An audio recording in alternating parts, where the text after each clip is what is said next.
You are tuned in to Kids In the Pit.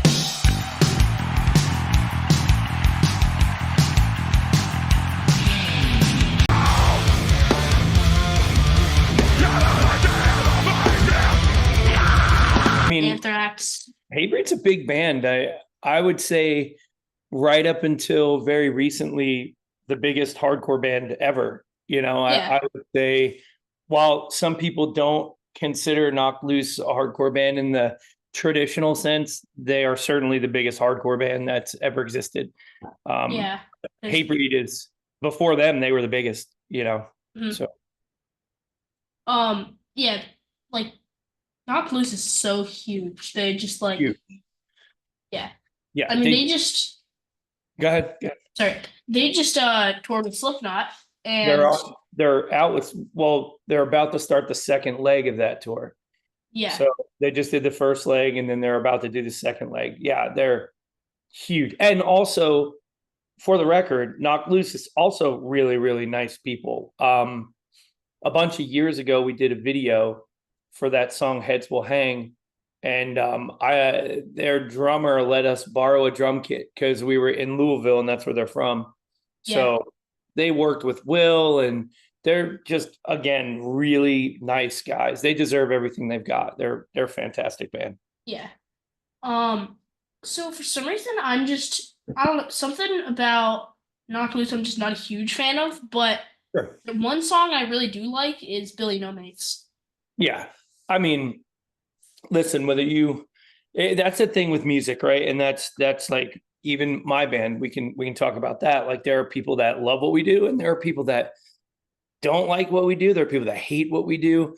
That's the beauty of music, is that there's something out there for everybody. You know what I mean? Yep. And it's interesting to talk about, and how, like, from record to record, you can change your opinion on a band. You can hear a record and be like, this is incredible. And then hear the next record and be like, oh, I'm off of this. I don't like it. Or the opposite. Or you can hear a record and maybe not love it and then see them live and have it completely change your perspective on the band. So, Yeah. it's interesting how music works. And, it's certainly one of those in the eye of the beholder kind of thing. You know what I mean? Yeah. So, but yeah, I like Knocked Loose. That Yeah. Different Shade of Blue record that's my record for them. Yeah. So there, shoot. Oh yeah. So what I heard, I thought I the word. I just saw it on a YouTube video and it was like every artist, for every person that makes music, there's gonna be someone in the world that'll be their perfect music. Sure. Yeah. Like for every artist that'll be perfectly tailored to them, if that makes sense, kind of. It does. And it's funny, we were talking about the amount of bands that there are. So like I live in Atlanta, or just outside Atlanta. And so if you think about how many bands, not just metal bands, but bands, whether it be metal, rock, pop, hip hop, whatever group, you have a conglomerate of people that are making music together.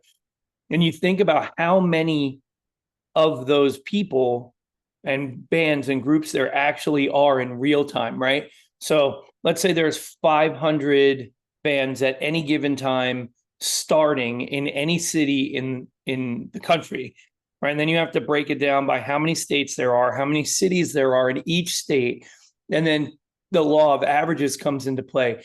So then you're thinking about how many bands there are. So think about how beautiful it is to be a band like us, or Hatebreed or Knocked Loose, that actually gets to have a career, because there are so many. And then how many listeners there has to be in order for you to be successful. How many people have to do what you were just talking about and say, this is my perfect favorite music. You know what I mean? Mm-hmm.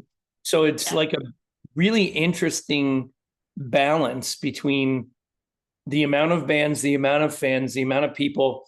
But now with the internet, you can be successful in an instant, where, when I was a kid, and I'm sure your mom would say the same thing, I'm going to guess we're probably close in age. it was much harder for bands to become big back then, and to get their feet wet. You had to play every show and travel and do all these things on your own dime before you could even get people to hear your music. So, current state of things make it a lot easier. But what you're saying about how every artist has a person that thinks their music is like this perfect thing, you also have the opposite side of that, where you have thousands and thousands of bands that are never going to get to be heard by a person that actually might think that their music is perfect. It's kind of crazy to think about. So I'm in a band called World of Chaos, and we just try to play every show we can. That's the trick. Pretty much every offer we get, we'll just play, so we can just try to get out there. Sure. So yeah, it's just a 3-piece. I sing and play guitar, and then the bassist and a drummer. Yeah. Yep. Good. But so we've played one show and we have 2 more booked. So it was August 16th, our first one, then August 31st, so in 4 days is the next one, and then September 13th is the next one after that. That's awesome. Yeah. They call it the Dave Grohl rule of music. And that is, he talks about, you want your band to be big, write good songs, like that's number one, but then play every single show that you can, every show, and just get out in front of everyone. Even if it feels like, man, maybe we don't fit on this bill, play those shows specifically, get out, put in the good performance, do the work. And, that's where the beginning of success comes from. So good for you. That's great. Yeah. Play also, yeah. Also, speaking of the Knocked Loose Slipknot tour, our drummer, he's his favorite band Slipknot, so he went to Baltimore because we're in Delaware and that's like an hour and a half. Yeah. And then what was I gonna say? Slipknot, your drummer. I think I was just gonna say that he went to that. I don't know, but he went on that tour to see Slipknot, and it was cool that Knocked Loose played too. I think I showed him the one song Billy No Mates. I don't know if he liked it that much, but yeah, he watched their set and he thought it was cool. Their sets are crazy. They're a very good band. We played Bloodstock with them in the UK, and they think they headlined our stage. And man, they are just, whether you love what they do or not, they are just smashing it right now. So it's good for them. So his first, I guess, show was a show that he played, which is pretty cool. Yeah, that is cool. So his first concert, I guess, was Smash Mouth, because they literally played like a free outdoor festival just on Main Street, 2 towns south from us. That's cool. Yeah, and I think it was hosted by the city's police department or something, which is really cool. And they just played, so we went to it because it was free and it was funny. So awesome. Yep. And then Slipknot, he saw that, so August 9th, and then he played show August 16th. So that That's yeah. So hopefully he'll attend a hardcore show. I can't think of words right now. All right. I'm tired. Yeah, well, there's plenty of those, that's for sure. So So technically that wasn't in the podcast because that's okay. That was just talking before it. So we'll probably leave it all in the podcast because it's good stuff to talk about. But I'm gonna do the podcast intro real quick. Perfect. Okay. Hey guys, it's Gabe from the Kids in the Pit podcast. Today I'm joined by Patrick Sheridan from Fit for an Autopsy. Thanks for joining me. Good to be here. Thank you for having me. Yeah. So what do you do in Fit for an Autopsy? I play guitar. Will and I are the 2 founding and original members of the band, and I have been doing that since 2007. Nice. So How old were you when you started playing guitar, and what was your first guitar? I think I was around 9 or 10, and my first guitar was just some like Sears knockoff like Strat style guitar from like the 80s, like early 80s, late 70s that I got at a like garage sale in my neighborhood. And Nice. then like a year and a half later, I got my first real guitar, which was I believe it was a Squire Strat was my first real guitar. Nice. So wait, do you think it wasn't if it wasn't for that garage sale, you might not be in fit for an autopsy now? Oh yeah, I'm sure. I mean, I was driven to be a guitar player. My brother's best friend was a guitar player, this guy Chris Muller, and he left his guitar at my parents' house. So I, being who I was, picked it up and started playing it and trying to like learn Van Halen songs, which is, first time you pick up a guitar, you're not going to play anything right. And I just became obsessed. So I think I would have found a way to get something if it wasn't for that garage sale. But I would say there's a very good chance if things didn't work out the way it did, I would definitely not be playing in a band right now. Yeah. Well, so my first guitar was an Ibanez Geo, because I got when I was 9, I got really into Bad Religion, and then Hmm. like a year later, I wanted to play guitar. So I guess it's my grandma's brother, so that means my great uncle, Sure. Yep. I think. Um, but he gave me a acoustic guitar and a Ibanez Geo guitar. Perfect. Yeah. Perfect guitar to start with. I don't know what the brand of the acoustic is, but I mean it plays really nice. I have no idea what the brand is. Yeah. I mean, just having guitars is the key, right? And acoustics are great because they make your hands stronger. It's a good place to start, a good basis for everything. So sounds like you're Yeah. doing it right. I mean I think as long as like I don't think the like how much the guitar costs really like how good it is really matters. As long as like the frets don't cut your fingers, I think it's fine. Well, keep the maintenance, do the thing. And usually that kind of stuff happens because of just like letting the guitar go. As long as you're keeping up with it and keeping Yeah. the board oiled, you're going to be fine. So that's Yeah. great. Yep. Just like for a beginner, as long as it like doesn't cause like extra pain, I think it's fine. It's hard enough to play guitar, let alone Yeah. have something Like cutting. as a beginner, like it hurts It when does you hurt. develop calluses. Yep. It hurts, and getting used to those stretches and, independent dexterity of your fingers. Like it is hard to do. I mean, it's hard now, and I've been playing guitar my whole life. So it's definitely not easy. Yeah, but guitar is like it's such like an unnatural feeling almost. I think, Like I think eventually it'll feel natural. I don't know how long you've been playing. two Um, years. yeah. In 5 years from now, you're going to be doing things that are going to be so far advanced from what you're doing right now. And the things that you're doing right now are going to be like second nature. It's like that habit forming muscle memory thing, but I understand what you mean. Every time I learn something new on guitar, it feels completely foreign. Like Yeah. I still take lessons. I took a lesson yesterday, and I think lessons are very, very important as a guitar player. I'm taking lessons from this. He's like a proggy, like rock and roll guitar player guy named Sean Ash, and he is unreal at guitar. And we're working on hybrid picking, which is this whole advanced, crazy picking method thing. And let me tell you, it definitely doesn't feel natural. So it's not just you, it's Yeah. everyone. Every time you learn something new, it feels hard, but stick with it. You'll be better than me before you know it. So Yeah.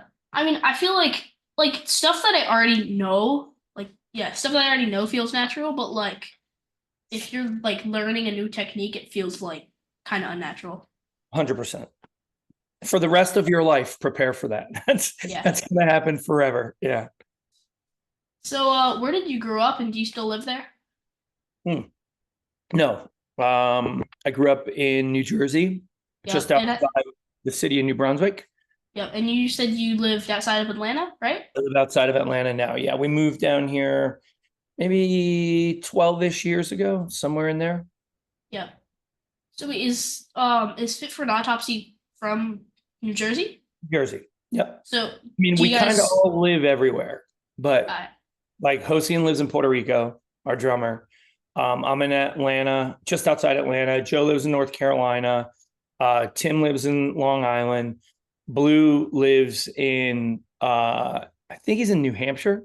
Yeah, he's in New Hampshire. I say Boston, but he's definitely in New Hampshire. And then Will is in New Jersey. So, I but we mean all at least it's not like other countries or like the West Coast. At least it's in like at least it's in at least it's all on the East Coast kind of. Well, This we're isn't in New Sure. Brunswick, right? This Friday? pretty sure that's in New Brunswick. I don't know. what But so this Friday, my other band, Thought Control, that I'm in, I play bass. Mhm. It was my dad's band that he played drums in, but they needed like a bassist, so no, they needed a guitarist, so I joined. But then their bassist wanted to play guitar, so I played bass. Okay. And we have a show in 3 days, so the 30th in New Brunswick. Do you know So the that'll name be of fun. the venue? Loud House, it's like a house venue. Cool. Yeah, Yep. New Brunswick is like I remember for a long, long time going to basement shows and house shows in New Brunswick. That's like the punk, hardcore, and metal scene is like really rooted in like the DIY style of shows and venues and stuff like that. So I spent a lot of time going. There was a place on Hamilton Street in New Brunswick that did shows forever, basement shows. So I saw lots of bands there, some pretty big bands too. So it's pretty crazy. Yep. So shoot, do you know about the Cinco de Mayo? It's Mm. a it's a venue thing. It's a Mexican restaurant in New Brunswick, Oh yeah, but yeah. I heard about it. Right. they do shows and it's sick. Yeah. There was a place called the Down Under that was the basement of a hotel that they used to do shows there in. There was a skate park. There was a record store. It's like a thing. Like New Brunswick it's weird because New Brunswick's like a college town, right? So like the Yeah. punk and metal and hardcore scene doesn't get as much attention because it's college kids, they listen to like a lot of club music and bar music and like rock and roll and things that are not as extreme as what we do a lot of times, not to stereotype, but a lot of times college kids don't get into our world. So there's not as big of a calling for it there. So they create these spaces because I think it's necessary to have those shows. There was like the Melody Bar and a bunch of other venues, Court Tavern, that did like bigger shows, but you would have these pop-up shows that would happen just to fill the space. So, punk and hardcore bands and metal bands could play shows. So it's kind of cool that stuff still exists. Yeah. Yeah, there's so many like DIY spots in New Brunswick that I've like seen. Mm-hmm. Like it's pretty nuts. Yeah. Yeah, New Brunswick is just like a cool town. It is a city. What is it? It's a city. It's the population changes pretty drastically because of the college there, but it is a city. And yeah, there's like a pretty thriving music scene there and in every kind of music too. You know what I mean? It's one of those things where it reminds me of like a baby Austin or like a small version of like a bigger, but maybe not like a New York style city or like a Philadelphia style city, but the old city Philadelphia New Brunswick kind of reminds me of that, I should say. Like it's got like that. It's still a city, but it kind of feels like a town when you get into the outskirts kind of thing. But it's definitely got a thriving music scene. Yeah. So wait, what makes a city, like what makes a town a city? Like Population. yeah, I'm I just mean like what population do you think? Like I don't know. That's a good question. I'm gonna have to look into that because I know like I'm gonna look it up after this too. I think it works by like the population per mile is, I think, might be what does it. I could be completely mistaken, but like I grew up in Edison, which was a township when I was a kid, but now I'm pretty sure it's a city because it's so popular. It's like right next to on the New Brunswick border.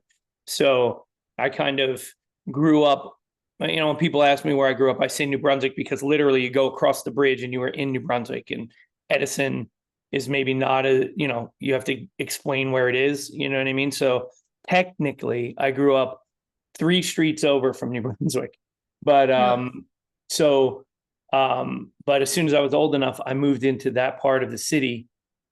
But Edison used to be a township, and now it is a city because of the population. So I don't know. We could probably look that up on the internet. Okay, so it said I just looked it up. It says city. It says at least 50,000 inhabitants. There you go. So wait, we live in Middletown, Delaware. Do you know what the population of Middletown is? I think We can more look than that, I'm sure we can look that up. Wait, does that mean Middletown's a city? What is the population? Oh, nope. Yeah, 24,000. So we're halfway there. Yeah. 10 years from now, you guys will be a city. I mean, probably because Middletown, so it's the fastest, it grows really, really fast. Like there's so many buildings being built, so many people moving in. Mhm. Yeah, Yeah, it's the fastest growing town in the state. that's awesome. Yeah, it might be up there for the country. I mean, I know it's at least 50th. I think that that's funny. I think that Atlanta is one of the fastest growing cities in the country. So I live in an area now where like 10 years ago, it was kind of like what you're saying, like there's a lot of, you know, wooded areas and like a lot less population. Now there's, you know, condos and apartments everywhere you look. So I think the country, excuse me, since the pandemic has like people have been leaving the cities and going to areas that are a little more affordable and you know, just more comfortable to live in, because, you know, imagine being trapped in Manhattan during the pandemic. Like That would not be good. yeah, not having a yard, not having an area, not being able to go outside because you're just packed in these high-rise apartments. So I think a lot of people got shook up and were like, man, I could just move and live someplace else. And, you know, I think that's why a lot of places are growing. And you guys are like sandwiched between a bunch of cities. Newark's not too far from you, I don't think. And Yeah. then Baltimore is only an hour and a half. Philly's only an hour. Hour and a half, right? Hour and a half. Yeah. Yeah. So you guys are like right in the middle. That's such a good place to move to if you like a city but want to live in the suburbs, you know? Yep. And then Wilmington, I think, is a city. It's like north of us. Mm-hmm. And then Dover is south of us, which I think is a city. Yeah. Delaware's an interesting place because it's so small, but there's a lot of like, there's a good population and there's a lot of like small cities, like all kind of crammed next to each other. Interesting. Yep. Also, like so many good shows come to Baltimore, and DC, and Philly. Yeah. So we just get to like go to a lot of shows, and even like Atlantic City, we can go to there if we want to go to a show because that's only 2 hours. 2 hours. Yeah. Something like that. Yeah. We it's funny, the first week of our tour, we play 2 or 3 shows like kind of right around you. So we play it's Palladium in Worcester, and then we play New York City, Irving Plaza, and then we play Philly, which I believe is the TLA, and then we have a day off, and then we play Baltimore. And we're playing Baltimore Soundstage, which is one of our favorite venues. Yep. What's the venue in Philly? I think TLA. When? I didn't hear for a second. When is Philly? we play. Cat's I'm playing gonna with have my to. I'm gonna have to say the dates out loud because my brain is broken. October 18th is the Palladium. October 19th is New York City. Oh, Kitty. October Yeah, she's a bit crazy. 20th. She just ripped out my headphones. She's chaos. October 20th. October Philly. 20th is Philly, and then we have a day off, and then the 21st is at the Soundstage, Baltimore We gotta Sound. wait it. Disney. We go to Disney every year, Yeah. so we'll probably be we'll be We'll on be a driving to Disney World. dang. That'll be cool. We might play Orlando. Hmm. I don't know. I have to look at the I'll check it out. Yeah. Actually, at some point. Yep. I mean, you guys play often, right? we do, but So, yeah, this will be our first tour this year. We actually took the only thing we've done this year was Philippines and Thailand. We took most of the year off to write and record the new record and get ready for the new record. So nice. I don't know why I have like a really bad headache right now. So, I think you're sick. well, yeah, I'm probably sick because what sucked is I just went to Texas with my band Thought Control that I mentioned earlier, and it was a little 3-day run, but there were only 2 shows because one fell through. So I woke up and I was really sick, and then we flew down, and then I stayed sick the whole trip. yeah, So well, that is certainly part of touring. Being sick on tour is a pretty common thing, and every night, no matter how sick you are, you got to get on stage and play a show, regardless of what happens. There's and nothing- I still moved around like crazy and jumped and stuff. So good. I feel better when I get off stage. I feel better than when I get on stage if I'm sick. Yeah. Always, Yeah. always. Especially at the show. Well, so I think it's just your adrenaline. Because after you play a show, you're just so pumped. You're just like, yeah. Yeah, and moving around is good. People don't think so, but when you're sick, you move around and get a little. Obviously, if you're dying, you lay on the couch until you're not. But if you're sick and you're having a rough day, go out, take a walk, do the thing, get a little exercise. Sometimes it helps you feel better. You know what I mean? It's just pretty weird. Sorry, our cat's being ridiculous. She's she sees a fly and she's trying to catch it.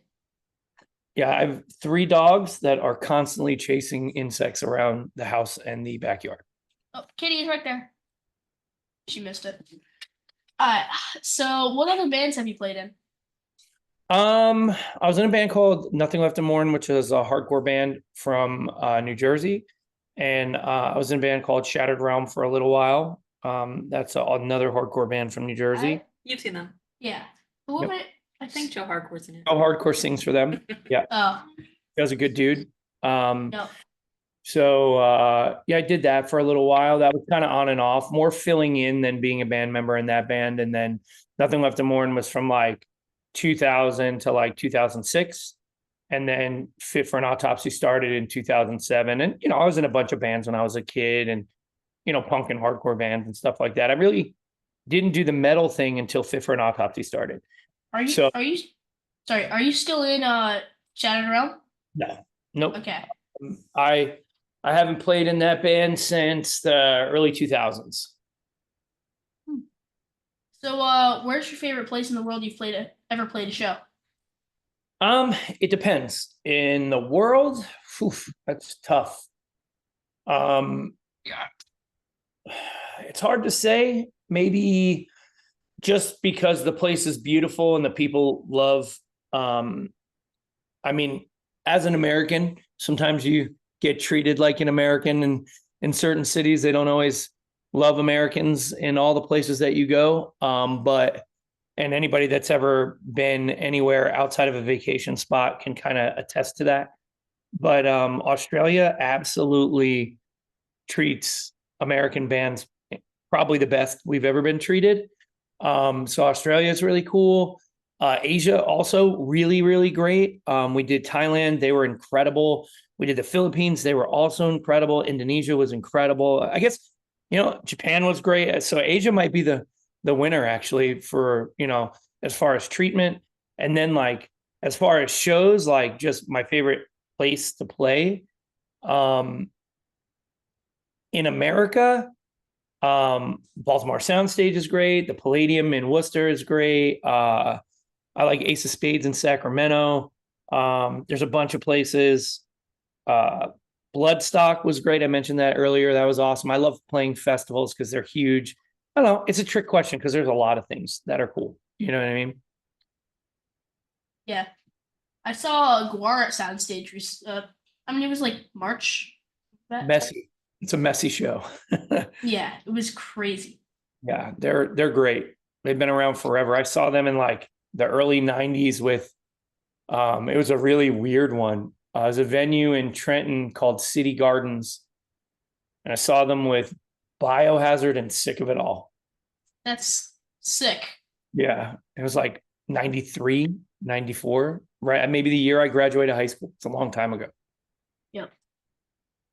Yeah, we're really good friends with everyone in Sick of It All.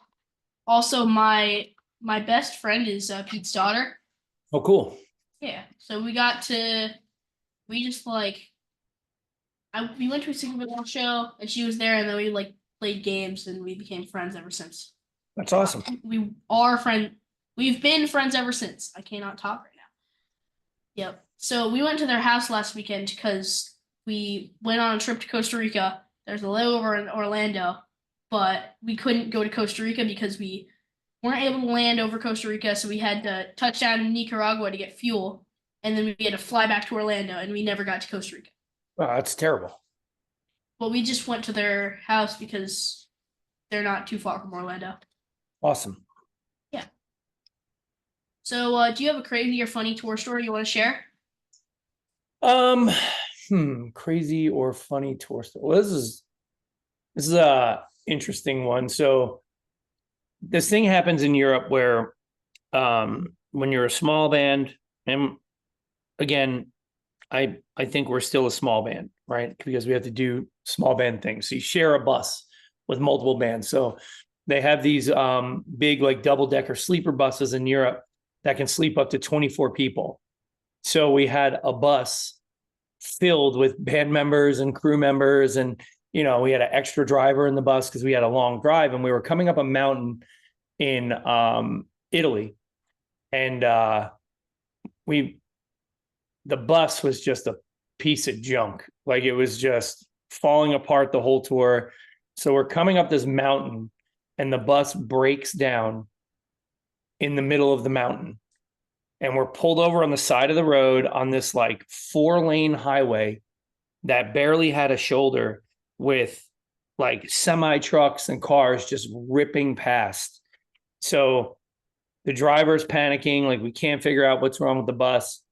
So we open the bay door and we look, and the fuel filters are these big filters, like this big. They look like it could be like this, like hydro flask, like big. Yeah. There's 2 of them, and we didn't have the tools to fix it, and we knew that they were the problem because there wasn't getting any fuel, or like we assumed it was the problem. So, but we didn't have the right tools to remove the filters. So I took off my belt and wrapped my belt around it and kind of wrenched them off by hand with my belt, put them back on. And then there's like a thing that you have to like prime it by hand. So I'm like standing on the railing off the side of this mountain, leaning into an engine, pushing this button, trying to get diesel fuel to go up into these fuel filters while cars are ripping by at like 80 miles an hour and the bus is rocking everywhere. Like I thought I was going to fall off the side of a mountain. We eventually got the bus started and got moving. So like, it's like a pretty crazy half an hour, like trying to get this bus worked on, but that's the kind of stuff that you can expect when you're in the early stages of a band and trying to go to Europe and do these things, like, like having to fix the bus. And the funny thing is that same bus, the clutch cable snapped when we were in, I think we were around Amsterdam somewhere or something. So the bus driver couldn't shift. So our guitar player, Tim, had to go into the engine bay because there's like a transmission like hatch where you can get to the trans. And the bus driver would yell to me, and then I would tell Tim, and he would have to pull and actually switch the gears so we could drive and get it to the shop and not have to have it towed and make it to the show. Like that tour was crazy. Like just a bunch of really unsafe, uncomfortable situations the whole tour because of a bad bus. So that was a pretty it does sound really fun, like having a bunch of people just in a bus constantly. Yeah, it's cool, especially but imagine if you don't get along. That would not be very good. Yeah. I mean, Right. on that tour, did you guys get along? Yeah, we're pretty lucky. Like we tend to get along with most people. I could be a little cranky, but most times we get along with people pretty good. You know what I mean? So we've had only a couple of tours where, the vibe wasn't right, but we got lucky. And that tour was great. We were out with friends, and the the good times outweighed the dangerous broken bus situations. So it was good. I think I like sometimes I, I think I like drive my dad crazy on tour because like You're annoying. yeah, sometimes I just like have way I think since I'm like a kid I have way too much energy at one point and then I'm just I'll oh tell you a secret. I think that's all of us, especially being cooped up for hours and driving and trying to find ways to fill your time. Like, and when yeah you're not in a bus situation where you have a driver, you're driving yourself or driving yourselves, which obviously you're not driving yet, but the the level of closeness in a van or a car or a truck is way worse than being in a bus where you have a driver and you can go hide in your bunk. So it's easy to get on each other's nerves. You know what I mean? yeah fair. So what's the strangest thing you've ever eaten? Ooh, I had kangaroo when I was in Australia. Dang. That was pretty cool. I don't know. It's probably the strangest thing. I mean, it was really good, and I would eat it again. But that's probably the strangest thing I've ever eaten. Wow. I had a reindeer in Norway. That's cool. Yeah. It just tasted like have you ever had venison before? Sure, of course. It just Yeah, tastes like venison to me. yeah. I mean, it's all probably all in the same family somehow, related in the same way. Yeah. So if you could have any superpower, what would you choose? Oof. Any superpower? Hmm. This is a tough question. I guess I mean the ability to fly would be cool, because if you can Yeah. fly, you can go anywhere you want at any given time and no restrictions. You know what I mean? You can be somewhere and not have to deal with the ties of travel and the stress of flying in a plane and dealing with all that. So that'd be cool. I'd like to fly. Yeah. So what was your favorite movie when you were my age? How old are you? 12. 12? I think I forgot to say what my age. Yeah. Well, I don't even know if I can remember back that far. Or just like what do you think it would have been like Fair when movie you were I into? did. Um, man, I can't even put a finger on that. That's a hard one. You can, Or TV show, or if you don't remember, you just don't have to answer. okay, so my favorite series, like cartoon series when I was a kid, was Transformers.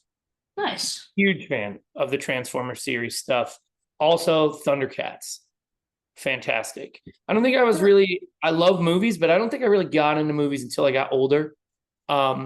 Because I grew up my family's kind of broke. We didn't have a lot. And so like going to the movies and things like that wasn't really a thing. I was never like a Disney kid or any of that stuff. So, but I did like cartoon series stuff. So I think Transformers would be my answer for sure. Nice. Yeah, I've never really watched Transformers for some reason. Yeah. Different now, Um, different. yeah, recently I've been watching South Park a lot. Fantastic. It's really, really funny, but Yeah. some of the jokes are a bit, I don't know, they might be a little too sus for me, but they're Yeah. really funny. I think the thing that I like about their kind of humor is that they're always ahead with social issues and like social commentary. And if you Yeah. know anything about that show, like they'll be making a show and then say, I think they make it the week before. So if they're making a show and they start on Monday with a specific topic, and then on Thursday something happens, it's like a big social thing, they switch the storyline and jump into something new. And like if they feel like it's a necessary thing. So they're making those shows in like just a couple of hours. And while Yeah. I think the humor can be a little sometimes I guess unacceptable for certain things in certain ways, I think they take a fair equal shake at the amount of fun that they poke on everybody, and it doesn't feel targeted, even though sometimes it can be. Maybe Yeah. there's some things, some stuff, but yeah, I'm sure you if you watch it enough, you'll see like they go after everyone. So it's Yeah, they pretty definitely. fun. Yeah. I'm on like the 4th season now. Yeah. And as it progresses, it becomes more and more, I guess it becomes better. The writing gets better. The way they go at certain things becomes more interesting. It's pretty funny. Yeah. So if you could tell your 12-year-old self anything at all, what would you tell him? Don't listen to people who tell you you can't do things. I think I got told for a really long time by parents and friends and family members, your band is never going to make it. You need to, quit doing music, all these different things. What are you going to do? When are you going to give this up and go do something else? And, I definitely stood in front of a lot of judgment when it came down to that. So, Yep. Just tell myself, hey man, like keep doing what you're doing, keep pushing, because there was a lot of doubt and a lot of times where I would give up and walk away and then get pulled back in and give up and walk away and get pulled back in. This industry is hard. So if you really want to do it, like just don't quit, so, and I didn't, but reinforcing that would be good. Yep. Mom, you know how you said we shouldn't play in Jaden's school bathroom during lunch? Yeah. You get arrested. We wouldn't get arrested. If we were adults, it'd be different. I want to though. All right. Well, anything to add before we wrap it up? Yeah, thanks for having me and spending a little time. I appreciate being here. And we have a new record that's coming out October 25th. We'll be out on tour in the States while that record is being released. Record's called The Nothing That Is, coming out on Nuclear Blast. It'll be on, all the platforms and all of that. And yeah, just thanks for giving me an opportunity to talk about what we do and, go check out the record. Yeah, I'll check it out when it comes out. Thanks. Yeah. So Awesome. Thanks to Patrick for joining me today, and thanks to all of you for watching or listening. Please subscribe to my YouTube channel, follow me on Spotify and other streaming platforms. Until next week, bye.